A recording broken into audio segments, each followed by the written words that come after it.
It's the Real News Network. I'm Sharmini Pires coming to you from Baltimore. France is headed to the polls on April 23rd for choosing a president. At the moment, the two frontrunners are nearly tied at the polls.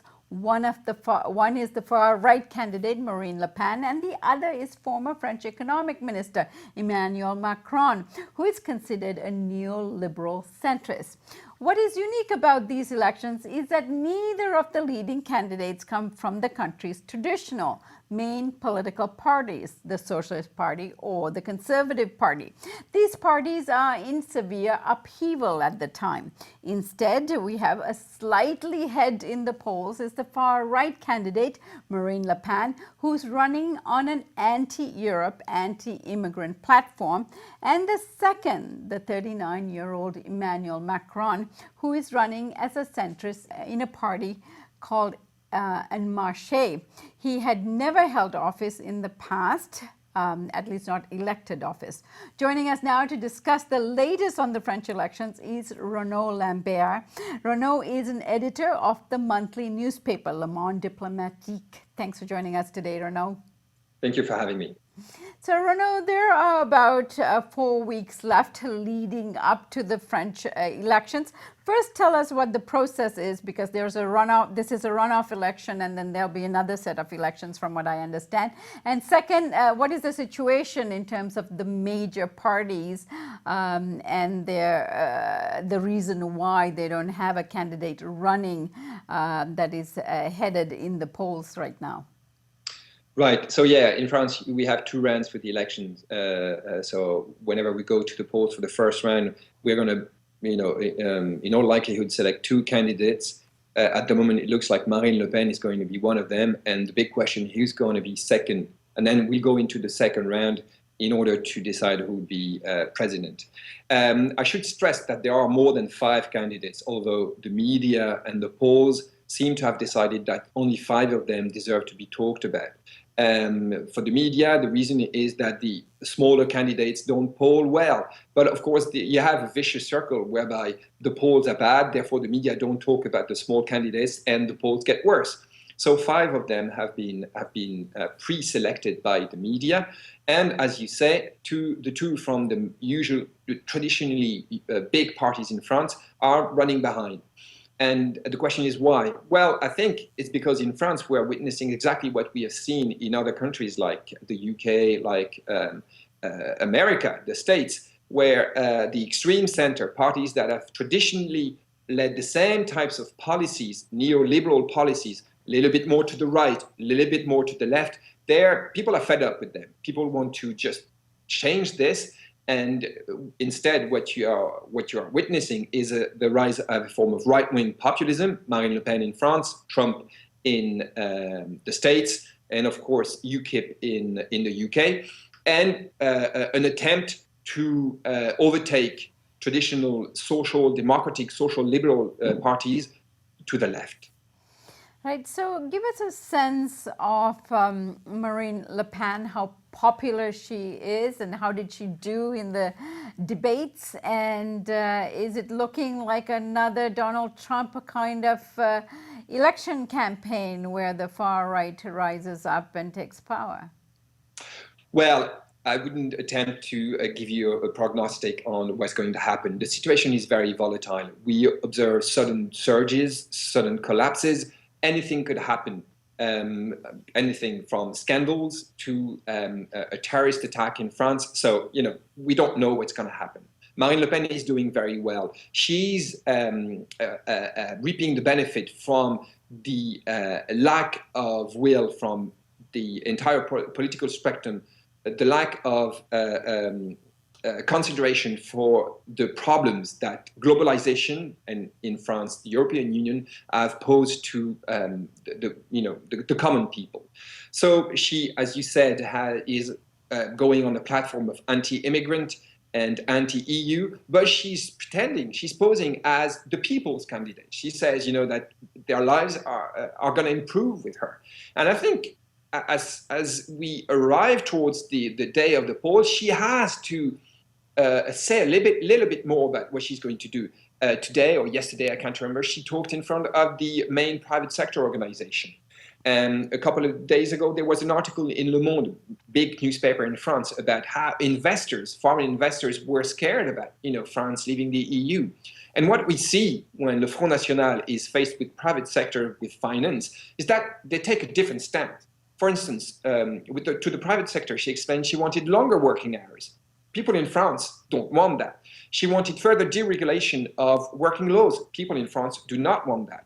And regarding the EU, she appointed a former banker to carry out the European dossier for her. And the man explains that he's a market man, and I'm quoting. He was a banker for Natixis, a couple of other banks, and the article that came out recently explains that when they talk to him, investors seem to be reassured.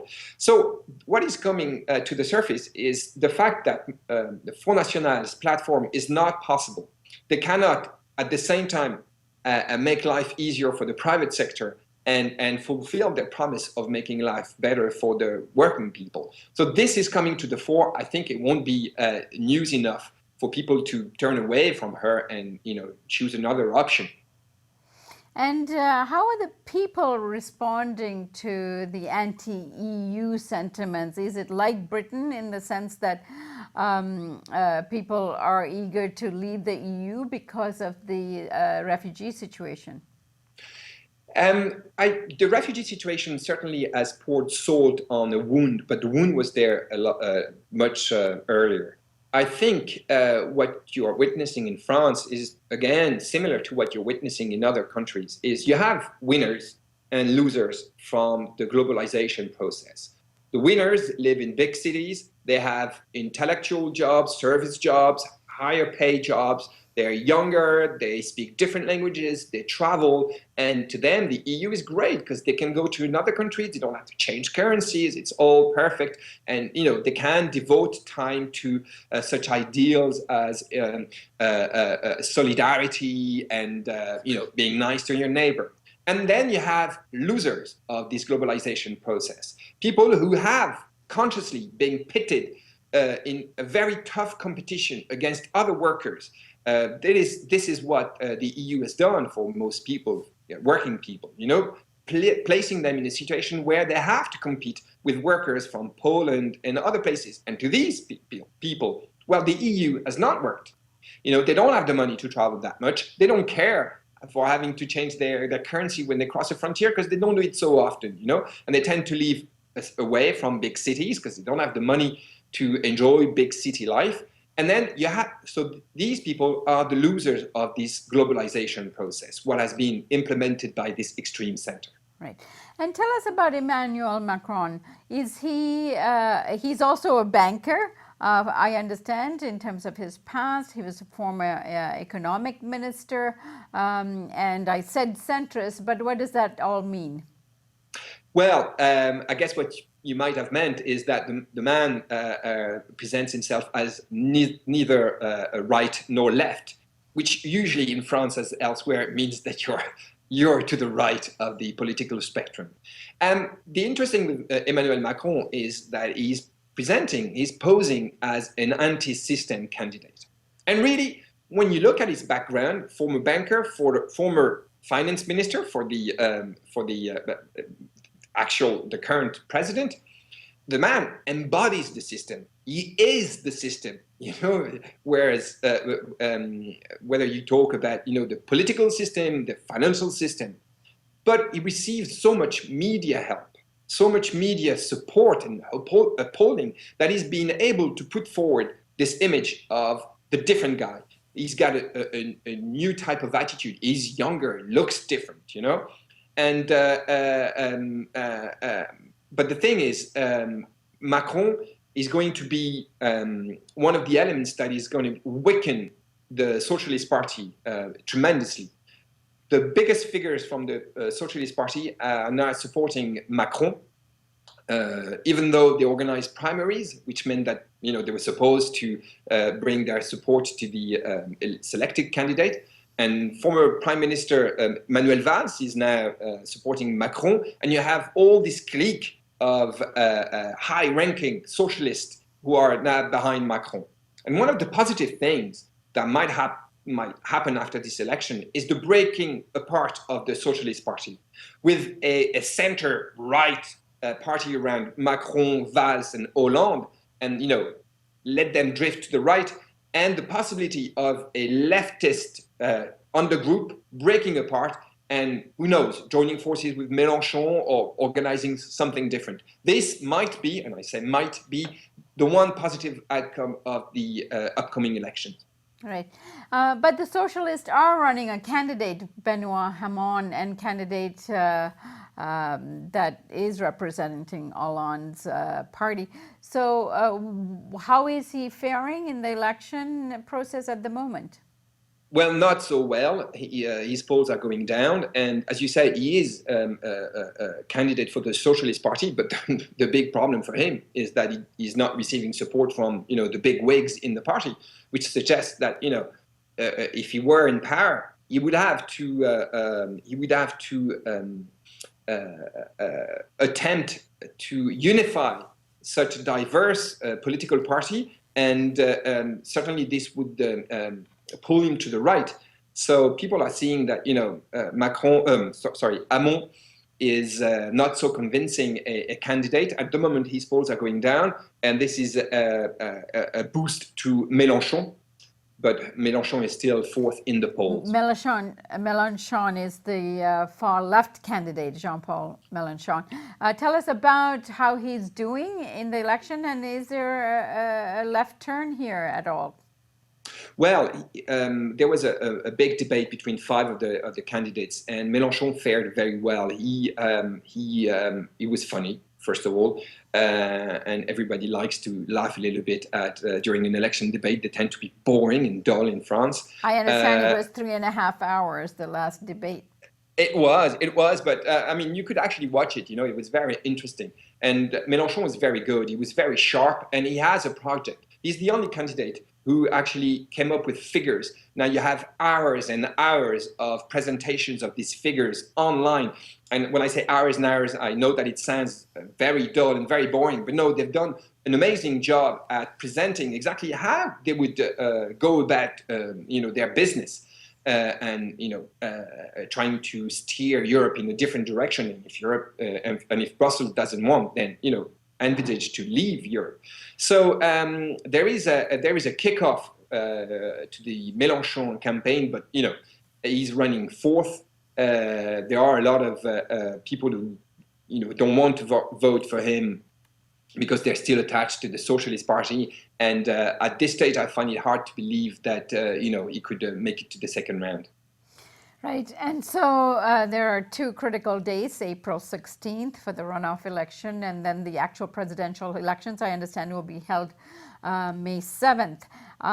So what do you expect will happen in the runoff? And I know I'm asking you to predict, but based on what we know so far, and you said the situation is unpredictable, unexpected, but based on what we know so far, what do you think will happen on April 7th? From what we know so far, the scenario is Le Pen first, Macron second, and then you have a runoff between the two. But what could happen in the meantime? Fillon is embroiled in massive scandals. It is ridiculous at this stage. Not only did the guy embezzle money to pay his wife, to give money to his kids, but later on we found out, the French people found out that the money he had given to his kids, he asked for the money back. He's not even like Corleone, looking after his family. And the guy is welcomed by eggs being thrown at him during his campaign. It is a total disaster. He's holding on, but who knows, every day gives enough to convince any decent politician to just, give up. If he were to give up, which I'm not saying he will do, but if he were to give up, this would change a lot of things, because a third place would be possible. And then who knows what's going to happen to Macron? He is a fragile candidate.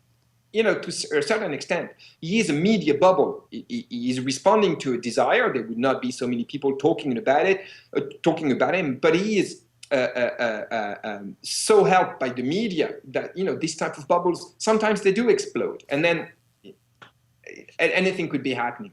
But at this stage, tell us a unfortunately, little bit about his party, En Marche. What is Marche. it? What does it represent? And is there momentum behind him? Like I said, there is a massive media momentum, and you know, yeah, for instance, when the Socialist Party held its primaries, Macron didn't take part, but the day after, the front page of most newspapers were talking about whether the result was good or bad for Macron. You know, the prism is always Macron, Macron. Now he has organized a couple of meetings where there were a lot of people, you know, and obviously some people are drawn to him, people who want, you know, for the system to carry on. Macron is a continuity candidate, neoliberal. He wants to further deregulate working regulations in France. He wants to reinforce EU integration. You know, for anyone willing for things to carry on and to basically swallow the crisis we're going through at the moment, you know, and hope that things are going to be okay, Macron would be their candidate at the moment. And, you know, these people exist in France. All right, Renaud, I thank you so much for joining us today, and we'll be keeping an eye on it, and we'll be looking forward to having you back. Thank you for having me. And thank you for joining us here on the Real News Network.